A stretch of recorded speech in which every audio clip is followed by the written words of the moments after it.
Você provavelmente viu que a premiação do Oscar de 2019 foi para Parasita. Ou então, algum amigo seu já te recomendou Old Boy ou algum outro filme coreano de terror. Esses são os exemplos da crescente presença do cinema coreano na indústria internacional do cinema. Mas então, como é que isso aconteceu? E quais são os impactos disso para o cinema internacional? Talvez até mais importante, quais são os melhores filmes para ver e os diretores para ficar de olho dos próximos trabalhos deles. Pois bem, são essas questões que eu pretendo analisar nesse vídeo. Bom, eu não vou entrar em muitos detalhes sobre esse período inicial, pois não teve tanta presença de uma indústria doméstica de cinema se comparado com os Estados Unidos ou a Europa nesse mesmo período, com Buster Keaton e a indústria do cinema mudo. Nesse período, os cinemas passavam mais filmes estrangeiros, principalmente devido à ocupação japonesa, que apresentava grande censura para os filmes domésticos, entre 1910 e 1945. Apesar disso, houve períodos de crescimento de uma indústria nacional, seguidos de uma intensificação da repressão. No período após o fim da Segunda Guerra Mundial, houve um período de certa estabilidade, com o fim da ocupação japonesa, e o crescimento da indústria nacional de cinema. Infelizmente, isso acabou com a Guerra da Coreia, que destruiu muitos filmes e infraestrutura. Tanto que é por isso que muitos filmes mudos, no período inicial, já não existem mais, pois não havia essa preocupação de preservá-los e protegê-los naquela época.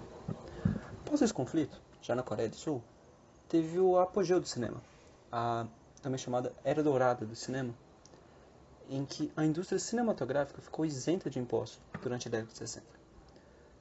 Essa manobra do governo contribuiu para um crescimento extraordinário dessa indústria, com centenas de filmes sendo feitos todo ano, marcado principalmente pelo filme A Empregada, que é considerado por muitos como um dos melhores filmes coreanos e um dos melhores filmes estrangeiros já feitos. Esse período de renascença acabou com o golpe de Estado, que significativamente reduziu a indústria doméstica de cinema, resignando-a a basicamente propaganda política, devido a uma grande censura para filmes independentes. Com o fim da ditadura e o enfraquecimento da censura governamental, ocorreu a revitalização do cinema na Coreia, pela entrada de diversos filmes estrangeiros e a criação de mais filmes independentes domésticos. Desse modo, levou a uma maior competição entre os filmes coreanos e internacionais para o mercado interno, a facilitar a entrada desses últimos. Esse cenário é destacado pela criação do Festival de Filmes Busan, em 1996, e pela iniciativa do governo para promover a exportação da cultura coreana como uma espécie de commodity cultural, mediante o desenvolvimento do cinema e do K-pop, que em si já seria outro vídeo. Durante esse período, surgiu também a Korean New Wave, iniciado, na minha opinião, com o filme Shiri, de 1999, que teve o maior orçamento da época para filmes coreanos e foi um sucesso fenomenal de bilheteria, até hoje muito bem avaliado. Uma espécie de blockbuster asiático. Um ponto interessante desse filme é que ele foi financiado parcialmente pela Samsung, uma prática que era comum naquela época para filmes coreanos, chamada de chaebol, em que um conglomerado corporativo financia um filme, e isso foi iniciado com Marriage Story, mas perdeu frequência após a crise asiática do final dos anos 90. Voltando para o Korean New Wave, os filmes desse movimento são em geral muito bons, extremamente populares e eles apresentam grande relevância cultural. Shiri e Joint Security Area, por exemplo, ambos retratam a tensão e a ameaça militar da Coreia do Norte, algo que é pouco representado na mídia do cinema coreano. Diversos filmes também criticam duramente o capitalismo ou até a própria sociedade coreana, como The Host, que expressa um forte sentimento anti-americano, que no enredo não são só os culpados pela criação do monstro, mas também os vilões da história, como também critica a atitude passiva do governo coreano em relação à atuação americana no país. Parasita, o filme de Bong Joon-ho, que critica a grande desigualdade socioeconômica na sociedade contemporânea, e Train to Busan, que comenta acerca dos perigos da ganância corporativa, a falta de atuação do governo para proteger a população e a predominância de uma hierarquia social extremamente egoísta no país. Outro aspecto importante desse movimento é que ele não só contribuiu para a internacionalização do cinema coreano, mas também ele influenciou o cinema internacional. Isso é bem evidente no fato de que diversos diretores proeminentes do Korean New Wave ingressaram em Hollywood e no cinema além da Coreia. como no filme Snowpiercer, um dos meus favoritos, que é dirigido por Bong Joon-ho, ou então The Last Stand, que é dirigido por Jae-won Kim, e Stoker, por Park Chan-wook. Desse modo, esse movimento auxiliou na popularização de diversos diretores, que apresentam visões individuais, e eles contribuem para o enriquecimento do cinema internacional. O destaque principal vai para Bong Joon-ho, que tem uma história impressionante, participando de diversos filmes premiados como Parasita, que recebeu o Oscar de melhor roteiro e direção, Okja, The Host e Memórias de um Assassino, além de diversos outros prêmios em outras cerimônias e festivais. Seus filmes abordam de maneira bem crítica a sociedade coreana e o capitalismo.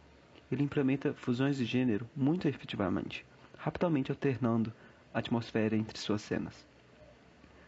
Suas principais influências são Guilherme Del Toro, Martin Scorsese e Najima Oshima, de acordo com as entrevistas que ele deu. Outro nome muito renomado é Park Chan-wook, mais conhecido por sua trilogia de vingança, composta de Sympathy for Mr. Vengeance, de 2002, Old Boy, de 2003 e Land of Vengeance, de 2005. Entretanto, não havia uma intenção de fazer uma trilogia em si, é simplesmente que esses três filmes compartilham de uma temática parecida. Além disso, ele recebeu também inúmeras nomeações no decorrer da sua filmografia, que alcançou grande destaque por ter dirigido Joint Security Area, um dos filmes iniciais da Korean New Wave, como já tinha comentado anteriormente. Curiosamente, Quentin Tarantino é um dos grandes fãs de Park Chan-wook. Ele pessoalmente apoiou a premiação de Old Boy no Palme d'Or. Por fim, eu gostaria de analisar um gênero específico dos filmes coreanos, que, na minha opinião, a Coreia do Sul consegue aperfeiçoar se comparado ao Ocidente: o terror. Nos últimos anos, a qualidade de filmes de terror coreanos superou a do Japão como o país mais relevante, além do Ocidente. Com filmes como The Wailing, The Host, Train to Busan, apresentam características bem peculiares que amplificam o medo no cenário para a audiência. A principal dessas seria a inserção de cenas de humor para trazer um falso senso de conforto para a audiência, muito presente no The Host e The Wailing, e quebrando a expectativa. Essa mudança, às vezes muito brusca, de tons, abaixa a guarda da pessoa e é muito mais efetiva do que um simples jumpscare com um barulho muito alto, que é extremamente presente nos filmes de terror da Blumhouse, por exemplo. Além de uma história que, evitando spoilers, é normalmente bem trágica, e a grande presença de uma sensação de desespero e falta de esperança, com representação de terror mais maduro. Eu me lembro de uma frase que ajuda muito para explicar essas diferenças na temática. Saber que tem um monstro na sua casa dá medo. Ver que ele está indo na sua direção é terror. E saber que você não vai conseguir escapar é o verdadeiro horror. Pessoalmente, eu considero que isso encapsula muito bem a ideia do horror no The Wailing. E eu sinceramente espero que mais filmes ocidentais comecem a adotar isso. O mais próximo que eu consigo pensar é The Road, mas é simplesmente porque é um cenário pós-apocalíptico muito desolador, e não necessariamente é uma estratégia do diretor.